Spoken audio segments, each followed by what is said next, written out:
This is perfect for this time of year. This question from Dave on Instagram, because it's cold here. We are getting Midwest weather and not the Midwest. Yeah, that's right. I said it. Cincinnati's not the Midwest. Come at me. In the Midwest, you don't look at 1 inch of snow. Okay. But they do here. But I love it. It's been really cold, man. This is a cold weather question. This is a wintertime question.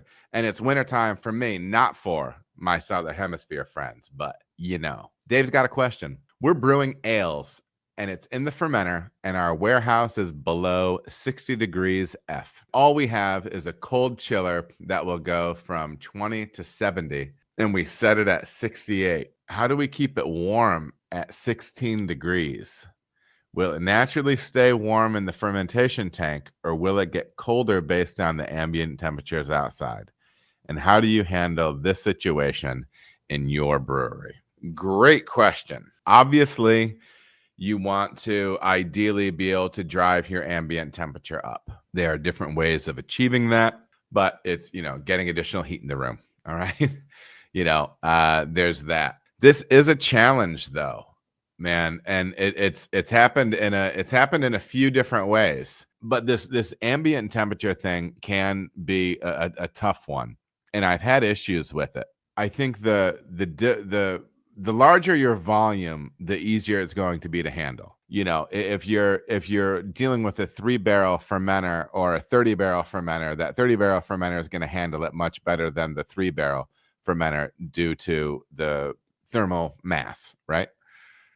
I thought I was not going to remember the word thermal mass, because the thermal mass, it'll make it easier to handle. The one thing that might go missed here is, if you have a vigorous yeast strain, you get that thing in there at 68F or like 20C. I think it's 20C. I'm trying, babies. And you have a vigorous yeast strain, you get it in there, it's probably going to start rocking at 68, and it will be generating its own heat. Okay. Now, the problem is when you're looking at that fermentation curve, we're starting off, well, I'm going to try to find this on the screen. We're going to start off high over here, and then over time, your residual sugar drops, right? The problem is when your fermentation slows to a certain point to where it's no longer driving enough heat into your fermenting beer to maintain its temperature, you can find a situation where, say it was at 68 degrees or 68 degrees F or 20 C, you might find a spot in the later portion of your fermentation where your temperature is just going to crash. Not crash, but it's going to drop. Okay. And it was sitting there at 68. And then next thing you know, you come in the next morning and it's at 62 and you're like, oh crap. And then it's 60 later that night. And then it's 58 the next day. You know what I mean? Depending on fermenter size, this can be a real thing. So the problem is it might not even be on the front side, because with an ale and with an appropriate pitching rate, it should be running and kicking off its own heat to keep that thing going. The problem, it might be on the tail end of it, when you're essentially doing like a mini cold crash on the beer. And at a point where you typically sometimes want to be warming that fermentation up, encouraging the yeast to finish out fermentation and clean up fermentation byproduct, non-desirable byproduct, that can become an issue.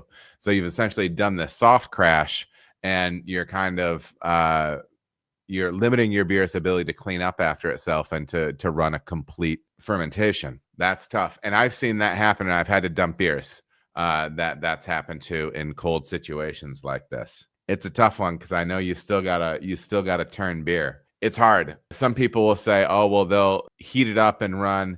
They'll hack in and they'll push, hot water through their jackets. I'm not crazy about doing that. That's a lot of crazy stuff, man. I get it, but some workarounds might be, and this might be a little too far outside the box thinking. But what if you went with something like a Kolsch yeast, something that you could run at colder temperatures, and you could hold it there longer, right?